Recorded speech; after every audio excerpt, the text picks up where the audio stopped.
We're on Daf Chaf Aleph Amud Aleph, middle of the page. We just, it says Eitive, where it says Eitive, Karach Devar Shemadlikin Bo. The Ram Shas, Chaf Aleph Amud Aleph,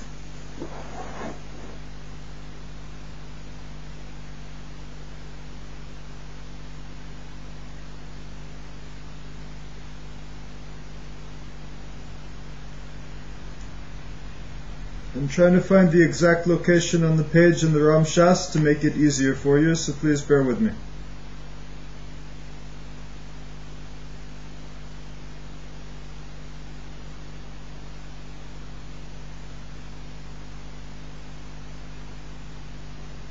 Okay, so it is,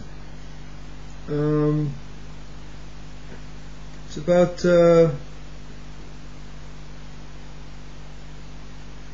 13 or 14, 16 or 17 lines up from the first wide line.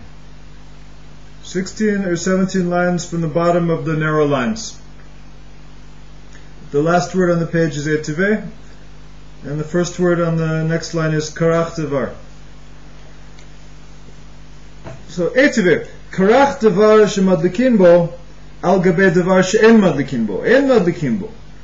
Abaye raised an objection to Rava's opinion from that which was taught in Tosefta, one who wrapped a material from which one may light around a material which one may not light with a bound wick. The whole Megillah is Asr. Amar Rabban Shimon ben Gamliel, shel beit Abba hayu korchin petila al gabe egoz madlikin ketani mihat madlikin. Rabban Shimon ben Gamliel said, in our ancestral house of my father, my family tradition, they would wrap a wick which is permitted to light around a nut, and that's how they'd light. So in any case, it is teaching that according to Rabban Shimon ben Gamliel, one may light. Apparently, one is permitted to light a combination of permitted and prohibited wicks. I think the Gemara is going to be talking about how the nut was actually used to float the wick on the oil, but we'll see. Amarle ad motvat mid Rabban Shimon ben Gamliel. Rabbi said to him, before you raise an objection to my opinion, ad motvat is a way of, it's not a completely usual word in the Gemara, but it's a word for raising an objection like metive. It's the same root, I guess, as metive, ad motvat metive. Amarle ad motvat li mid Rabban Shimon ben Gamliel sai inhu mid Tanakama. I guess it's, before you raise the objection, show us support from the first Tana, who said that it is prohibited to light in this case. Halokasha. Wait a second, this isn't a difficulty. You don't need to show how it's permitted first, because we have a Maaseh Rav. We're talking about a Maaseh Rav.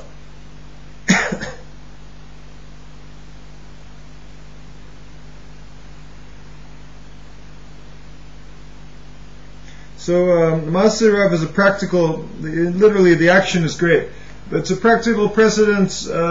It's a story from a great Talmudist, a great master, a great sage, right? So if you have a testimony from a great sage, then that in fact is a greater halachic proof than a theoretical construct. Like I would make than a svara. A svara is a theoretical construct. It's not a very strong proof. The strongest proof is a verse in the Torah. Then there's a verse in the Mishnah. Then there's a verse in the and then you have braitas, which are the outside Mishnahs. So, however, the high up there, I guess perhaps I don't know if it's on par with a proof from a Mishnah. or where the in the case where the halacha is where that we learn the halacha in that way from the Mishnah is a Maaseh Rav. It's a testimony from one of the great sages that this is the way they did it, which is a way of learning halacha that more of the Eastern European tradition. In the Sephardic tradition, is more codified into law, and you wouldn't say noheg. You don't find in the Shulchan Aruch the word noheg so much. Minhag. That's not. It doesn't have the force of halacha the way it did in Ashkenazic Jewry for over 1,000 years. Where in Europe for over 1,000 years it was we learned halacha from the way the way a man's father did something. It's God fearing and father who would keep the commandments. So he said that's the way my father did it, or the way one's rabbi did it. And that in the Ramah, you look in the Rav Moshe Isserlis in the Shulchan Aruch, his notes on the Shulchan Aruch, that the language is actually different, where he'll use languages like noheg. So anyhow, that's Maaseh Rav. Mikol Makom Kasha, but still it's a difficulty. Even though we have a proof from a testimony from the house of Rabban Shimon ben Gamliel, the president of the Sanhedrin, which is you can't really beat it, right? Still, it's a kasha. How could it still be a kasha? My love lahadlik. Isn't he talking about a case where he combined the wick and the nut to light them together? Isn't it? Do you want to burn both of them as an oil, as a wick? Lo lahakpot. No, we're speaking of he combined them to float. I remember that's what he was about to get to. He combined them to float the wick on the oil with the help of the nut. Nuts float in oil. You can try it at home, it's safe, just don't burn the house down. Rabbeinu Hananel in the Rif explained that lahakpot means thickening the tip of the wick to produce more light. Il hakpot, the Gemara continues, my tama de tanakama. If it was in order to float, then what's the reason for the first tana? Kula Rabban Shimon ben Gamliel. It's all the opinion of Rabban Shimon ben Gamliel. The whole Breita is Rabban Shimon ben Gamliel. V'chasori michsara, and it's an incomplete Breita. It was not recorded in its entirety. V'hachikatani, but this is the complete version. Karach davar she'madlikin bo al gabe davar she'en madlikin bo en madlikin bo. B'mei devarim amorim. So up until now, it was the same thing that was said before. You wrap something with that you're allowed to light around something that you're not allowed to light. You light it. But and then this other version actually explains the correct version. Again, there were various versions of the teachings going around Babylonia, and the version that was just quoted in the Gemara was not the complete version. And now another sage chimes in with not just chimes in, but clarifies the situation. Sages didn't chime in. I'm sorry. They straightened out the matter, clarifying the situation with the correct version. The correct version continues to say, what are we talking about? Ladlik, avalakpot mutar. So, in what case is this statement said? When he combines the materials to light them together. However, if he utilizes that which one may light, if he utilizes that which one may not light merely in order to float the wick, then it's permitted. So you have a forbidden substance, it's just to float the wick, no problem. As we learned that Rabban Shimon ben Gamliel says, Shel bet Abba hayu korchin petila al gabe egoz. And that's why he said that in his father's house they used to float nuts in the oil, or the wick wrapped around the nut, in order to facilitate the wick to float on the oil. These again, you can't just put a wick in oil. Try to get a little something that's can withstand fire. It's a strong enough special glass that can take a very high heat of a flame, and fill it with some oil and put a wick in it. You'll see the wick will just fall down. So you have to float it. Nowadays we use cork, or we have a little stender. Yeah. Next, Ini, is this really true? V'ha'amar Rav Bruna amar Rav Chelev muhutach v'kar v'dagim shenimochu adam noten l'tocho shemen kolshehu umadlik. Is this really so? Gemara is saying, questioning what was said before. Didn't Rav Bruna say in the name of Rav that with regard to molten fat, that or fish innards that dissolved and became like oil, a person may place any amount of oil fit for lighting into it and light? So I believe the fish innards are I believe it's a mixture here. You had molten fat. Sorry, chelev is always forbidden. It's a forbidden fats. They're called chelev, and the fish innards that dissolved and became like oil are permitted.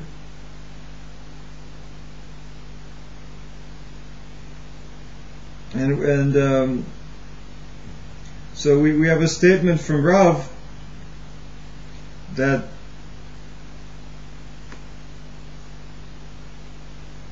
you can take this take either of these subjects. They're both forbidden. Sorry, the fish, and you can't fish. Remember Shem and Kik? We said we can't light with fish innards. The halacha is brought down. We can't light Shabbat lamp with fuel made from molten fat or fish innards. But if they're mixed together with a permitted oil, with either of them separately, it's mixed with let's say olive oil or some sort of permitted oil, then you can light with them according to the opinion of Rav Bruna Amar Rav. That's the halacha today, practical halacha. The Gemara continues. Hani mimshechi be'enayu, v'hani lo mimshechi be'enayu. V'gazur rabbanan al chelev mutach mishum chelev she'enu mutach, v'al kirve dagim shenimochu mishum kirve dagim shelo nimochu. So the fat and the fish innards are drawn by the wick. It draws well. It works well with the wick, even in their natural state. And those, the prohibited oils, are not drawn in their natural state.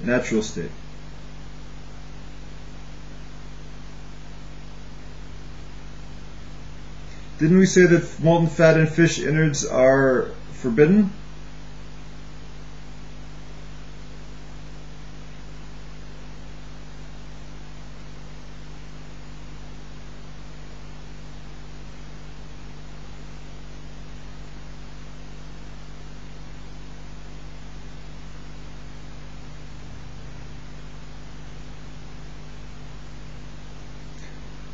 Anyhow, so we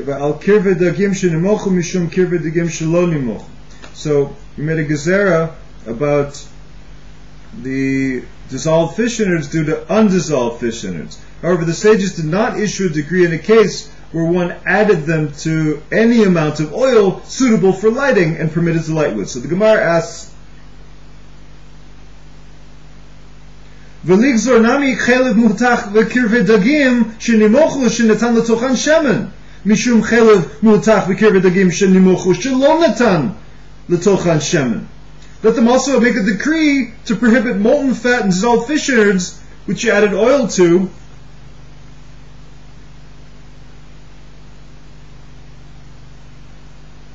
due to molten fat and dissolved fish innards to which you did not add oil to. So the Gemara rejects this outright and says, Hi gufa gzera The prohibition with regard to the mold and fashion of the fit dinners is a gezerah. It's not the ikar adin. It's a decree, offense, if you will.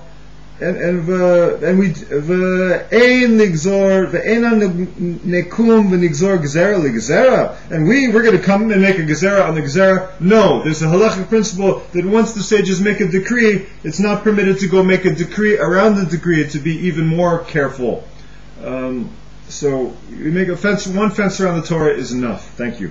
Tani Rabbanan, Tani Rami Bar Chama, Tilot Ushmanim She'amru Chachamim Ein Madlikin Behen B'Shabbos Ein Madlikin Behen B'Mikdash Mishum Shenemar L'Halot Ner Tamid.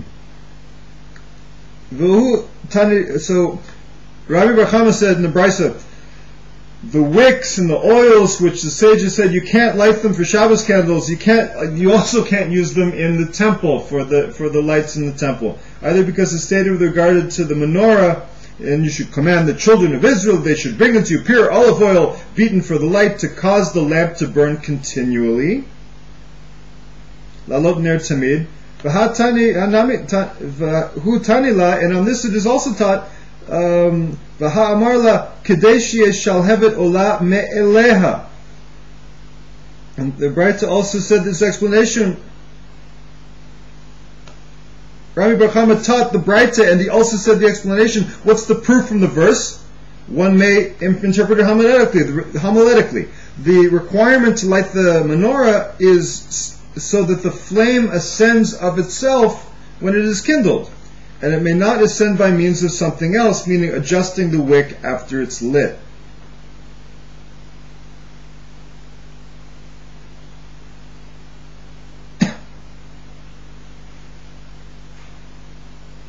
So, Tanan, is there anything to add there? We're going to continue. Tanan, milblae michnase kohanim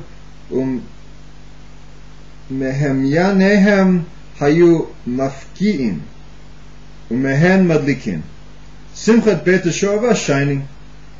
So they take the unraveled shirts of the tattered trousers of the kohanim and their belts in order to make the wicks from them for the menorahs. There wasn't just one menorah in the Beit HaMikdash, there was one the main menorah, the menorah, and then there were a bunch of other menorahs for light. And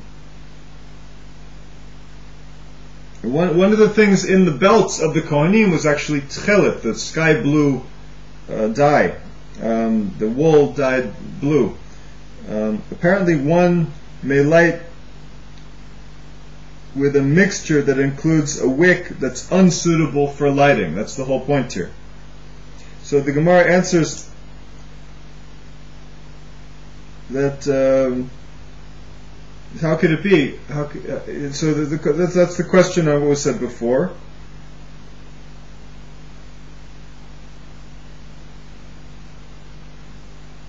So you said we can't light with wool, and we know wool is unsuitable for lighting from what we learned before.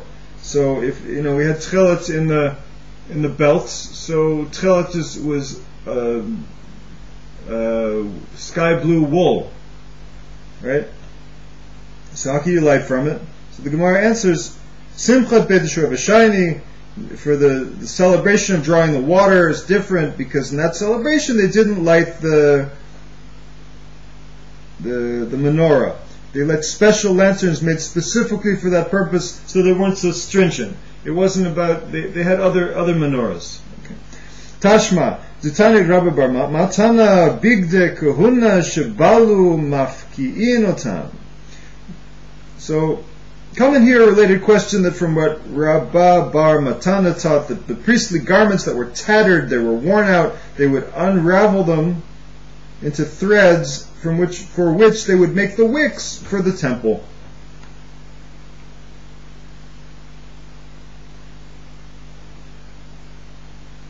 Umehen ayu osim til lemikdash. My love lekilayim lo devuts. So the worn out garments would turn into wicks for the temple. So isn't this also referring to garments made of diverse kinds? We're talking about, if we're talking about the tchelet, right? It's diverse kinds, right? Sashes of the priests had tchelet in them, so they were actually made from kilayim, mixtures of wool and linen. So the Gemara answers, no. The wicks were made from the linen garments alone, only from vutz. Vutz is linen. So, Amar Rav Huna, Tilot Shmanim she'amru chachamim ein madlikin behen b'Shabbos, ein madlikin behen b'Chanukah. So the same things that are asur for lighting on Shabbos, it's also asur for lighting on Hanukkah. Shabbos ein madlikin behen. Behen she'amru chachamim ein madlikin behen b'Shabbos, ein madlikin behen b'Chanukah, ben b'Shabbos, ben b'chol. Like we have the Chazal say that you can't light them on Shabbos. What you can't light for Shabbos, you can't light for Hanukkah, whether it's on a Shabbos or whether it's on a weekday. Amar Rava, my time of the Rav Huna. Rava said, what's the reasoning behind Rav Huna's opinion?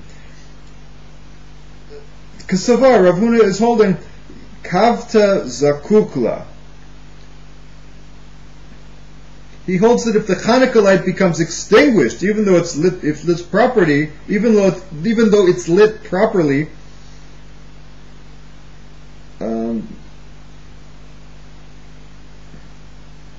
Kavta Zakukla. If it becomes extinguished, still one is bound to attend to it and relight it so it will burn properly. Therefore, you have to ensure that the wick is burning properly from the outset.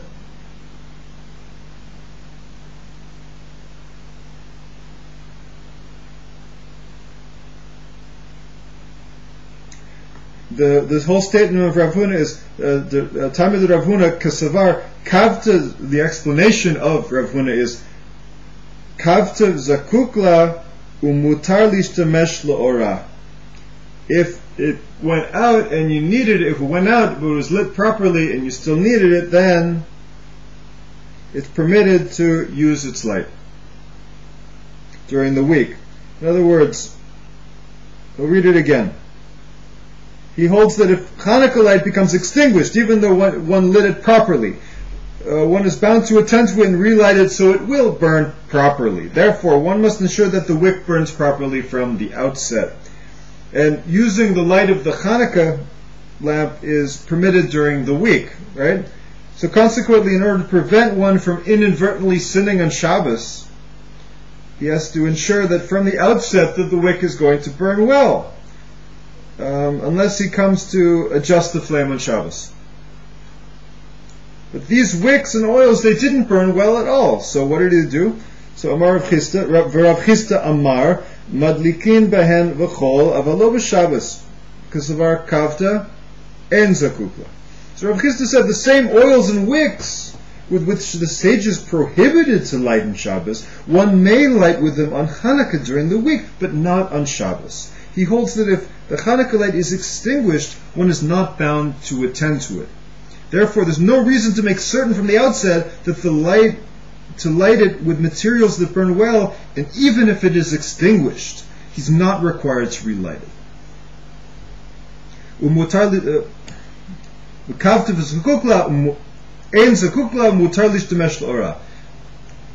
So it went out and he needed the light, it's permitted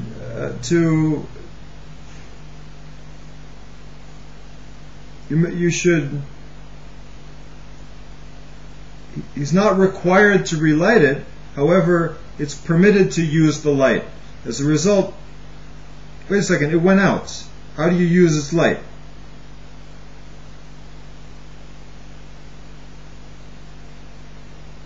So, based on this, there's no reason to make certain in the beginning that the materials burn well. Later on, there's some for the Menora in the temple, for the Shabbos candles. At the from the outset, you have to make sure that you're using materials that will burn well. But here for the Hanukiya, you don't have to.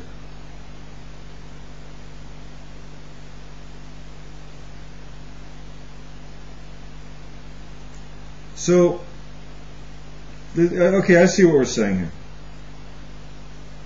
If the Hanukkah light went out, according to Rav Chisda, what do you do?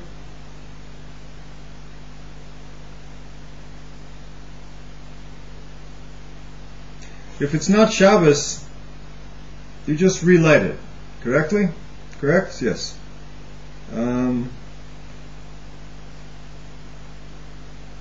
According to Rav Chisda, no, you don't actually relight it. You don't have to. According to Rav Chisda, you don't need to be careful about what you use for the wick for Hanukkah candles, and if it went out, you don't have to relight it. But also, Rav Chisda says that you can actually use the light, and we know the halacha today is that you're not allowed. Ein anu mutarin lishtamesh behem, right? We're not allowed to use the light of the Hanukkah candle, but for reading or for a mundane purpose. It's a holy light, right?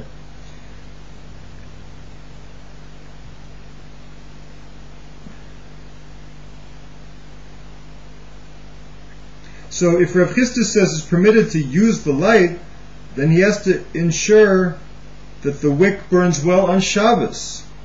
But he's not liable to come. But if not, because if he doesn't do that, he might come and adjust the flame in order to use the light.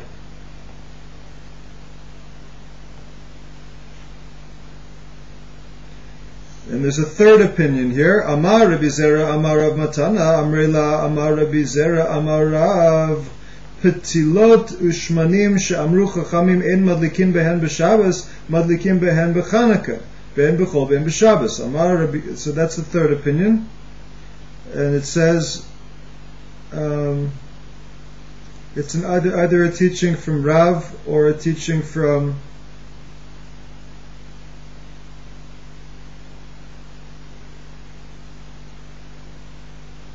Rav Matana. We're not sure.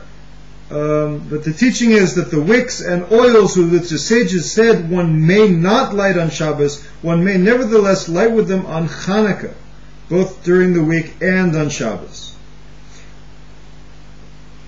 Amar Rabbi Yirmiyah, my time of the Rav, kasavar kavta and zakukla, vasor lishtamesh la'ora.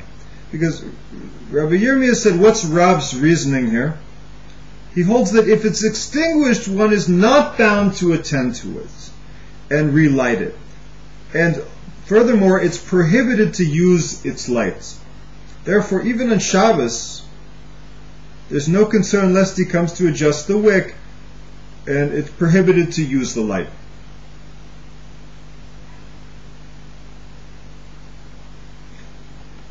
So, halacha l'maaseh, if the Hanukkah lights were extinguished, there is no requirement to relight them. If one wants to be stringent, he may rekindle the lights without reciting a blessing, according to the statement of Rav Zera in the name of Rav. And like Rabbi Yochanan and Rabbi Yochanan and Baya agreed with that opinion. So that's the halacha. It's also prohibited to use the light of Hanukkah lights for any purpose, not even for an inconsequential purpose, like counting money. You can't count your change by the light of the Hanukkah candle. So what do?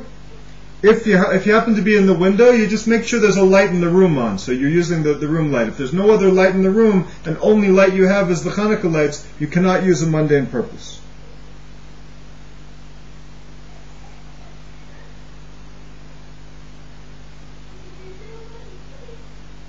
So we could continue in the Gemara. Amruha Rabbanan Kameda Abaya Mishmeda Rabbi Yirmiyah Velo Kibla.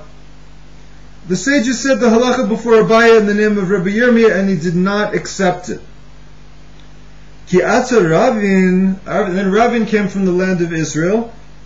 Amruha Rabbanan Kamed Abaya Mishmed Rabbi Yochanan v'Kibla.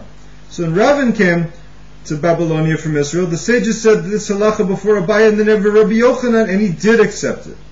So Abaye, if he heard it from Rabbi Yirmiyah in Babylon, he didn't accept it. But he heard it from Rabbi Yochanan in Eretz Yisrael, he did accept it. Why? Because the Torah is the Torah of Eretz Yisrael. We go by Eretz Yisrael, and this may somewhat irk you people outside of Israel who may or may not be watching this.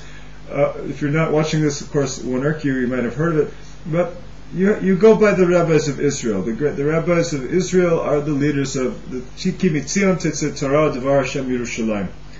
So that was true in those days, and it's true today too. The question is why we don't learn the Yerushalmi Talmud more these days. I know we're always learning the Babylonian Talmud. I think it might be time to start with the Yerushalmi, but that's just another interesting aside. Again, so he accepted the law from Rabbi Yochanan, the great sage of Tiberia, the last of the Tanaim, the first of the Amoraim. V'kibla Amar Izakai Gemirte Lishmate Meikara. So Abaye said, regretfully, had I merited, I would have learned this halacha from the outset. I should have listened to Rabbi Yirmiyah, because it turned out to be the same thing. But how can I go against Rabbi Yochanan? Of course, I didn't trust Rabbi Yirmiyah. So Abaye had some humility. Clearly, this is an evidence of his humility in matters of halacha. So Amar Izakai Gemirte Lishmate Meikara V'Hagamra. So the Gemara, didn't he ultimately learn it and accept it? What does he have to bow down his head and say, I should have learned it from the outset? Nafkamina Legirsa de Yankuta. The practical difference with regard to knowledge acquired in one's youth, which is better remembered. The Girsa de Yankuta is a very important thing. Girsa de Yankuta, the knowledge acquired in one's youth, one never forgets. So that's why it's very important at home to teach children with kindness and with nachat. And in the ways of fearing God and loving God, slowly. So because the things they see their father and mother doing at home is going to last with them for the rest of their life. That's called the Girsa de Yankuta. So if you could teach your child a Mishnah together with love, then he's going to remember that and love the Mishnah for his whole life. Girsa de Yankuta. V'kavta ein zakukla. So back to the Gemara, with regard to the opinion that one need not rekindle the Hanukkah light if it's extinguished, the Gemara asks, so, and is it true that if the Hanukkah light goes out, you're not bound to go back and relight it? V'reminhu mitzvata mishetishka hachama ad shetichle regel min hashuk. The mitzvah of the Hanukkah light is from the setting of the sun until you don't find the people in the marketplace. My love, the way he translates here is very nicely, until the traffic in the marketplace ceases. What do you do? So my love, de'i kavta hadar umadlikla. Doesn't that mean that if the light is extinguished, you must rekindle it so it will remain lit for the duration of that whole period? Lo de'ilav adlik madlik. So the Braita can be understood otherwise, that if one didn't yet light it at sunset, he may still light the Hanukkah until the traffic ceases from the shuk. So these days people are in the shuk. People go shopping pretty late these days. You have all night shopping. So on the one hand, you might be more mekel with the times. On the other hand, in Jerusalem, in the marketplace, Mechan Yehuda and Hanukkah, they get out of there pretty quickly on Hanukkah because most of them are religious and they want to run home and light their Hanukkah candles. So it depends where you live and your local custom. So my love, the ikavta hadur madikla, don't you go relight it? No, yes, that the law is that you can go light it as long as there's people, as long as there are people in the market, you can still go relight it. So lo, it's not like that. De'i lo adlik madlik inami lishiura. No, the Braita can be understood otherwise. If you didn't yet light it at sunset, just like I said, if he still has time as long as people are in the shuk to light it. Alternatively, one could also say this referring to the matter of the measure. One must prepare a wick with sufficient oil to burn as long as people are in the shuk. Let's say from sunset for a half hour. Let's say the most poskim say it's about a half hour, maybe 45 minutes from sunset is the time to light the Shabbos candles. We usually do it right after Mariv. So what time is 20? The earliest Mariv is 18 minutes after sunset. So and Mariv takes 20 minutes, and it takes time to get home and light your candles. So you do the math. I'll do the math for you actually. If the sunset is, let's say it's 6 o'clock, and then it's 6:20 roughly is Mariv. You start Mariv minyan at 6:20. At 6:40, or let's give you an even long Mariv, a half an hour Mariv, a super long Mariv. Okay, 6:30. They're 6:20, 6:50. They're done with Mariv. Give yourself 20 minutes to get home. It's 50.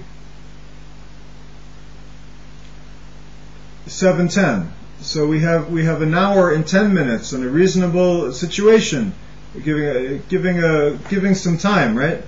Unless you live next to your shul, you're not driving or whatever. So that's one way to learn the halacha. The other. Ad shetichle regel min hashuk. Ad kama. So what does it mean until you don't find people in the market? Ad kama. Amar Rabba Bar Chana, Amar Rabbi Yochanan, Ad Dechalya Rigla de Tarmudai.